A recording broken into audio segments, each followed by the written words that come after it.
Bonjour à toutes et à tous et bienvenue sur Grand Lille TV en ce mardi 29 mai. Il est tout juste 7h passé de 30 minutes. Voici l'essentiel de l'actualité de la métropole lilloise.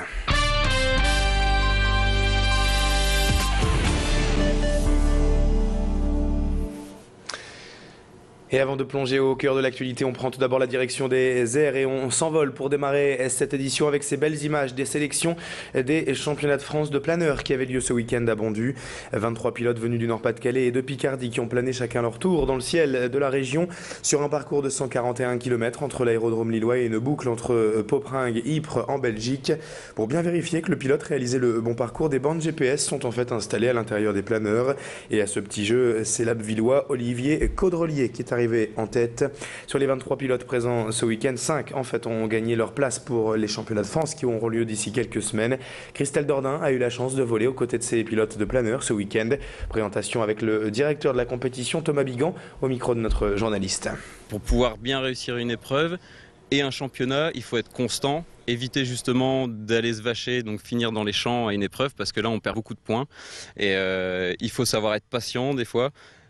Ne rien lâcher, continuer à se battre même quand c'est difficile parce que l'altitude peut varier entre 300 mètres et 1500 mètres. Donc quand on est haut, tout va bien, mais quand on est bas, faut se battre pour pouvoir rester en l'air, sachant qu'on n'a pas de moteur et qu'il n'y a que les courants ascendants qui nous permettent de tenir en l'air. En bref, dans l'actualité à présent, l'information avait circulé déjà vendredi et a été confirmée ce week-end. Il y aura bien un procès en appel pour le meurtre de Clélia. Julien Sailly, condamné en fin de semaine dernière à 20 ans de prison ferme par la cour d'assises du Nord à Douai, a donc fait appel de sa condamnation. Ce nouveau procès pourrait avoir lieu en début d'année prochaine, en 2013, dans une cour d'appel extérieure à la région. Pour rappel, Clélia, jeune fille de 18 ans, avait été retrouvée morte à Lambersart en février 2008 après une nuit et une violente dispute passée en compagnie de Julien Sailly.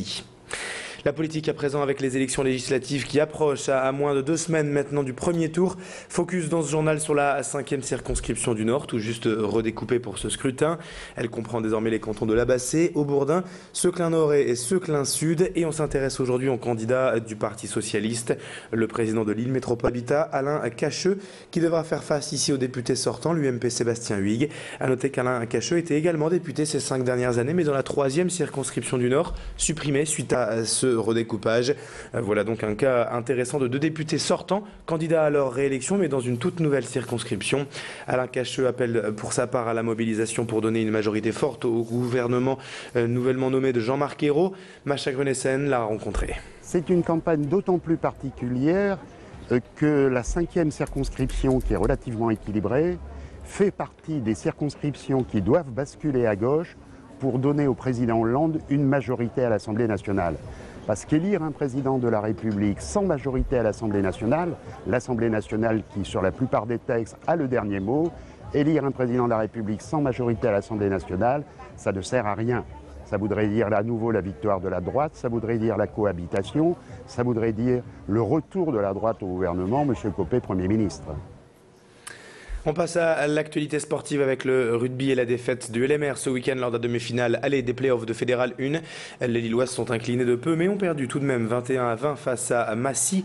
Après avoir mené toute la rencontre, les rugbymen lillois n'ont pas réussi à s'imposer et ce malgré le soutien d'un public venu en nombre samedi après-midi. Plus de 4000 personnes en effet avaient rempli les tribunes du Stade des Ormes pour ce match.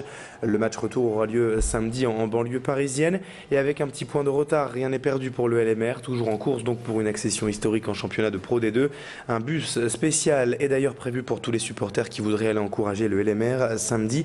Julie Sicot a suivi pour nous la rencontre et a recueilli les réactions d'après-match de l'entraîneur lillois Pierre Chadébé qui évoque déjà le match retour prévu samedi en région parisienne. Chez eux, ça sera très difficile, mais c'est pas impossible non plus. On le sait, ces 2 équipes sont très proches, c'est 2 équipes qui jouent.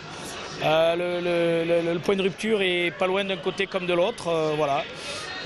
Ça s'est joué à peu de choses. Massy est une très très belle équipe, très complète, qui est complète dans toutes ses lignes, qui est très athlétique et à la fois très rapide.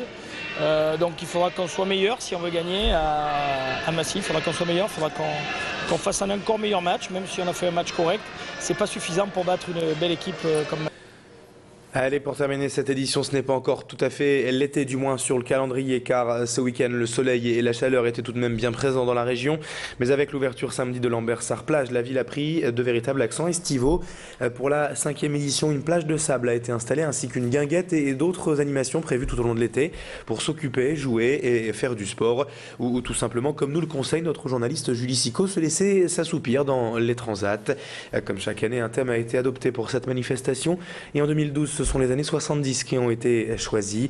Une exposition est d'ailleurs à voir cet été au Colisée de Lambersart pour découvrir comment étaient les vacances à cette époque.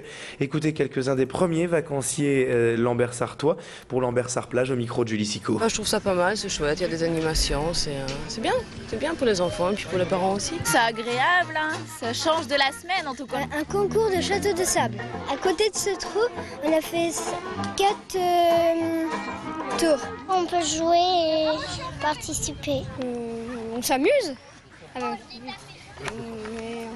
On se retrouve. C'est bien parce que les gamins, ils adorent jouer au sable.